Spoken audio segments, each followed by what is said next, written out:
So focus. What do we know about focus?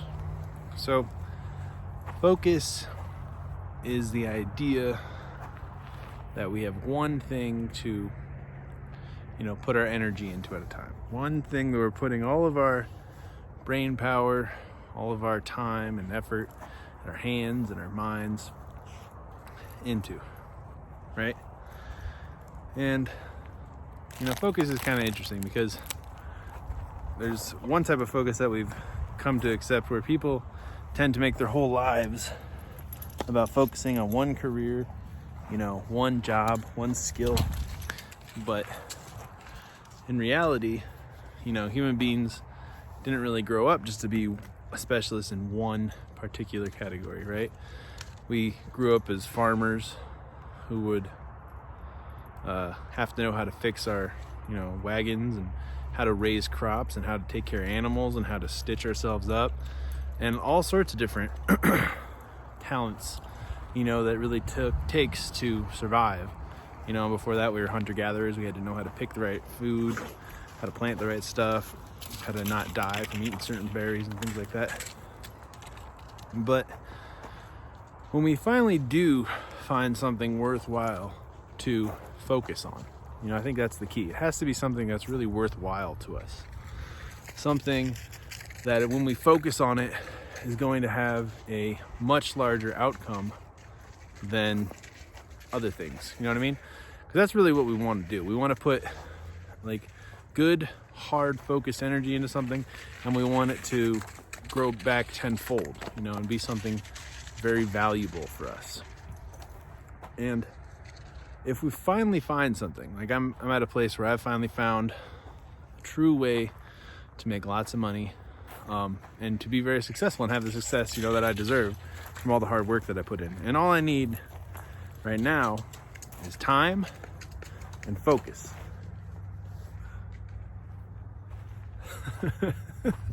And apparently the universe doesn't want to give it to me. I try and I buckle down in my bat cave. I burn the midnight oil. I just repainted my whole office so that it looks clean and nice. But all I need is focus, in a world where at any moment people can try and contact you and start a conversation with you through a tiny phone that's in your pocket that we are already innately addicted to. And at any moment you can just go and find someone that proves your opinion right, or click on an article that will tell you about whatever ails you, in great detail. It's hard to have the focus, the discipline, the strategy, the way to pick apart your time of your day to really focus. So what do we know about focus, right? Focusing is, in one point of view, is laser focus. Is I shoot lasers at my eyes because I stare at something so strong. That doesn't really do anything. But the real focus that we want is to have our minds, pointed at accomplishing a set goal. You need your North Star. You need your greatest intent, to be pointing in one direction, and then we need a task that's going to get us there step by step. So when I want to focus, what I do is I really like to start by breaking down start to finish. So I look at what is going to happen when all this is completely finished, and then I reverse engineer it and I say, okay, in order for that to happen, this has to happen. And you go all the way from zero, nothing, to where you're going to be putting in the work and what you're going to be doing on a regular basis to get to your desired end result. And then when you're finally focused and you know what you're doing, right, it's important to just turn off your phone, either put in earplugs or put in some music, but something that can allow you to get into a state of flow, not have your internet on if you can, not have your phone even in the same room, and then just block out 45 or 90-minute chunks, right? And before you sit down, get a glass of water. Okay, this is what I do. you get a full glass of water and you sit it right next to you, and you tell yourself, I'm not going to get up for the next 90 minutes for no bullshit like water, all right? I'm not going to get up, go to the bathroom. I'm just going to focus on this one task, this one chunk of time, this one moment in life that I have to work on my biggest dreams, my biggest goals, and make them become a real reality. So, and to get to this point even is hard. You know, we have to ask family members to fuck off, and we have to ask employees and workers and friends to not fucking talk to us at this moment, but it's all worth it. You know, it's not their dreams. It's not someone else who's gonna carry you to the finish line. You know, you have to build a system where you can focus and do your greatest work, you know, and take the time to have it set up. And I'm a big fan of also having a bunch of tools. So if you find any tools that help you work, or any smells, or any, you know, things that really trigger you into getting the most out of your time, I really believe in that stuff. But before you focus, it's also important to meditate on the idea that you're about to do. You know, like I think everything in life, you want to set yourself up for success. So when you do a meditation, you don't have to do mantras or anything. You just have to kind of sit down and visualize what you really want to have happen, okay? And then you can close your eyes and take some breaths. You know, you're supposed to inhale, hold for 5 seconds, and exhale. And you do that about 3 or 4 times, it'll be good. And then you have to just think about, you know, what you're about to do, what you're about to dive into for the next 90 minutes, and then you do it. But, you know, pre-gaming and meditating are really important because you can clear your mind before you jump into a big project. You can, you know, empty the cup so that you can just focus on the task at hand, and you'll know what you want to get out of this moment. You know, you'll know what your aspirations are for in this next 45-minute or 90-minute things. And when you're doing your meditation, it's important to let everything go. You know, we're so attached to people's opinions and our ego that just letting go can be a huge sense of relief before we do a project. You know, when you meditate and you just let everything go, and you just realize to yourself, you know, I'm about to focus. That's what I'm going to do. I'm really going to focus in on this project because I really want this desired outcome. And then you let everything else go, okay? And that's one of the most powerful things about focus is pre-gaming it, I guess. Telling yourself, you know, I am going to be successful.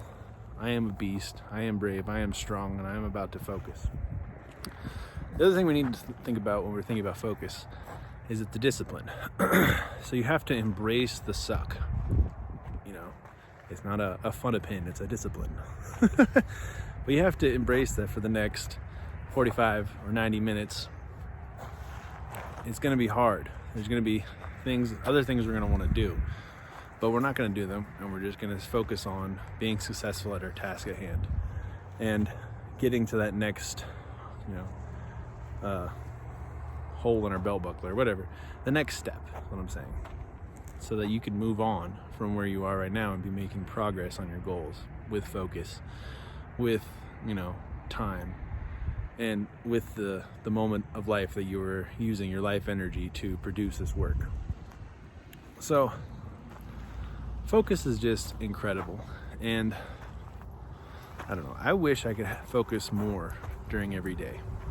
And this is when I really decided to figure out how to flex my focus muscle. You know, Albert Einstein had lots of children, and he'd always have visitors come over, and he would somehow find a way to sit down and think about theoretical physics. And then whenever he really wanted to have a conversation with someone of great importance, he would go on a walk with them. Because when you're walking, your body is busy, but your mind is open, and your mouth and your ears can listen. So what I'm getting at is when you focus and you want to get better at focusing, you can always be doing something positive and productive, right? So even if there is lots of distractions going on, children crying, dinner being cooked, you know, small talk, you can start flexing your focus muscle, by just thinking to yourself of the greatest outcome for your life and what the work is going to look like. They've run multiple tests where they'd have 3 people who want to learn piano, right? So the first person would practice every day, okay? And he would sit down at the piano, he would play the keys. The second person would imagine laying in their bed with their eyes closed, themselves playing the piano and practicing. The third person didn't do anything at all, and they'd do this for a month. So again, one person would actually practice, one person would think about practicing, and one person wouldn't practice. And the person that practiced was only like 17% or 7%, some lower number, better than the person who just imagined what they were doing, who imagined playing the piano every day. They would close their eyes and they would feel the keys in their mind. So that just tells you just how powerful your mind is. So you can always be thinking about what your next focused steps are going to be, okay? And then whenever you really get the aha moments, it's important to write them down. Now, saying that, if we focus too much, right, we only have a finite amount of willpower. So, and I don't know if that's true. I think it is more of a mindset thing. Like, if you believe you can get something done, I know you can get it done. But we also get burned out, and we don't do our best work once we're burned out. So we want to focus for, like I said, that 45 to 90 minutes. And then we want to give a small reward to ourselves, or we want to take a break and totally think about something different. Because if you're always working on your breaks, then you're never going to allow the universe to give you something new to think about and to look at it from a different angle, if you know what I mean. So it's important to relax after you do these stretches of focus, and then you do it again. So you take a small meditate. You think about what you're going to do for the next 45 to 90 minutes. You put in some earplugs, you cancel out the internet, and you just focus. Okay, now I have to do other types of focusing measures too, not just in the office on the computer. It's important to flex your focus muscles when you're at the gym or when you're making artwork, and these are activities where your whole mind and body are in flow and you find your rhythm. So there's focus and then there's flow and rhythm, but they are both intricate, because if we can focus and get into a state of flow, the energy that we'll be spending is almost half, because we'll be fully immersed into this project. And as long as we're making progress, that is the most important thing. Because if there's anything in life that you want to get, it's important to set goals and it's important to make progress on it. And if you use the things that we've talked about and you flex and you work out your focus muscles, your focus abilities are going to get better, okay? And what most focused people don't talk about is how good it feels to multitask, right? I like to listen to books while I work. But the more and more that I learn, I would probably be a little more productive if I just did one thing at a time. But on the same note, it just feels so good to multitask sometimes. So as long as you're doing a beneficial thing and you're staying on progress, I think that's pretty cool. But it's more important just to take one task, especially depending on how important it is to you. I tell myself, I want to buy my mom a house. I want to take care of my family, and this next chunk and this next bit of focus is going to help me get closer to that goal. So, if it's more important to you, you'll figure out a way to do it. And that's the end of focus. Again, I always think it's important to focus on meaningful work, because not only does this mean that we're going to put more effort into meaningful work, but it also means that it's going to have more meaning to other people in the world, and there's going to be more results that are going to come for it. So set large, crazy, meaningful work, and then focus and do the work.